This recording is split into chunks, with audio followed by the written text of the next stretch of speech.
So what we're going to be looking at in this video is how to do calculations with two salts that are mixed together. And you can tell they're two salts because there's no H on the front of either of them. There's no OH. There's no nitrogens. They're definitely two salts. And so it's not like a buffer mixture, because remember, a buffer is like a weak acid in a salt or a weak base in a salt. It's not that. These are actually two salts.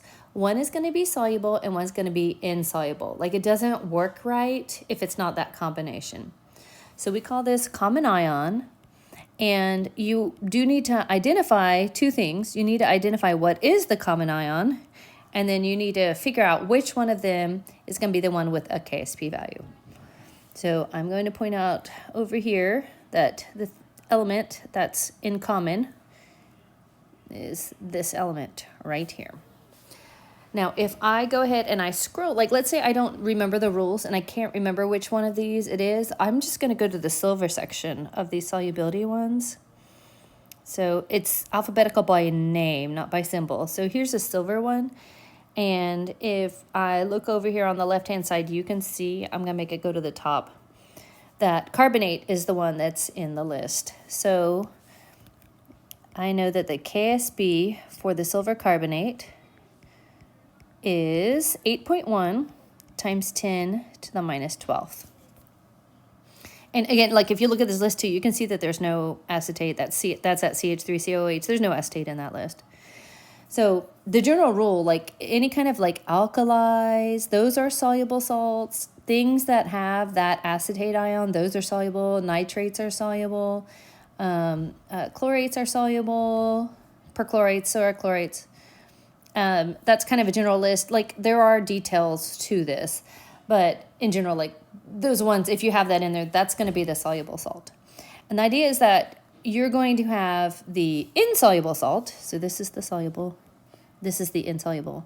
You're going to have this one, and this is the one that you'll write the KSP chart for, but we're going to include this value in the KSP chart. So that's what I'm going to review how to do.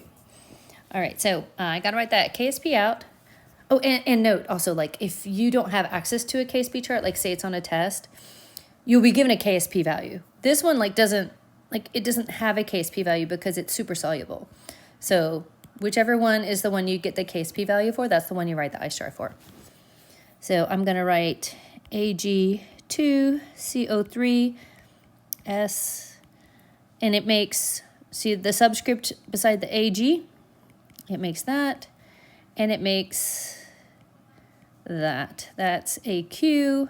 AQ, again, remember, it's really, really small. I'm going to go ahead and write KSP is equal to Ag plus squared CO3 2 minus.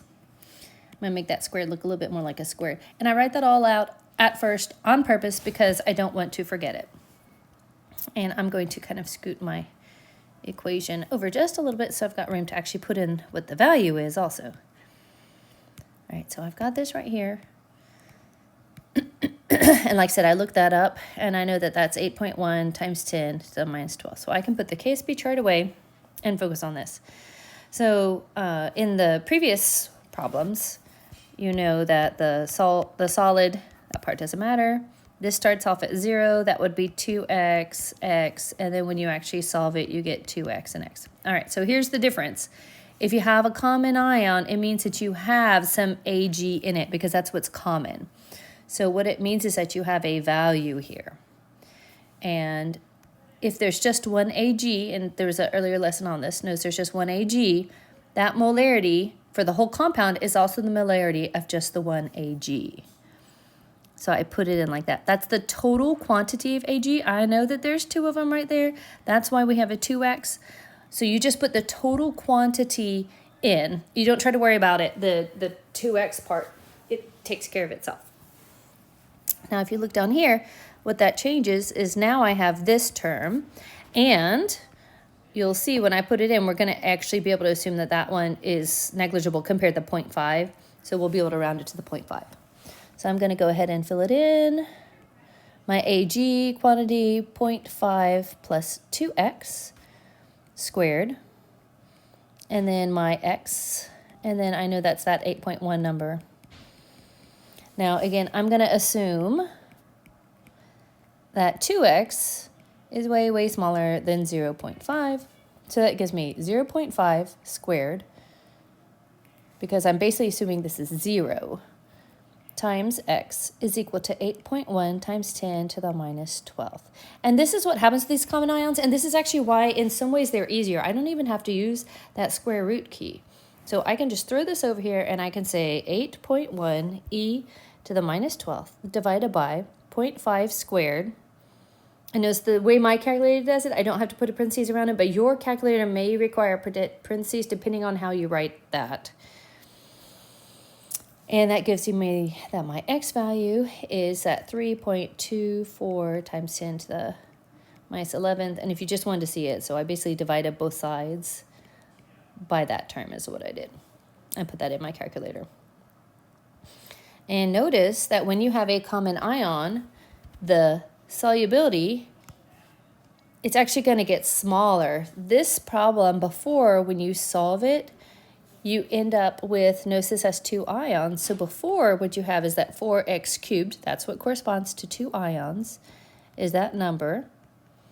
And before, what it is, I'm doing 8.1 e to the minus 12th. I'm going to divide it by my 4. And then I'm going to take the cube root, and I like to do it by using the parentheses 1/3. So notice that before I had a common ion, my x value, basically my solubility, was 1.26 times 10 to the minus 4. That was pretty good. But look how small it becomes now. And it's basically because all of this Ag has kind of like, because it's so soluble, it's way more soluble. It's kind of like it takes up the space that that ion could dissolve into. That's how I like to think of it anyways. So common ion is going to make something way less soluble. Now that's not necessarily a bad thing, because if you're trying to make this silver carbonate come out of solution, well then, I mean, that's one way to do it, right? You put something else in that's easier somehow to deal with, and you can make that Ag2CO3 like fall out as a solid. So it's not always a bad thing. Just letting you know that that's what happens.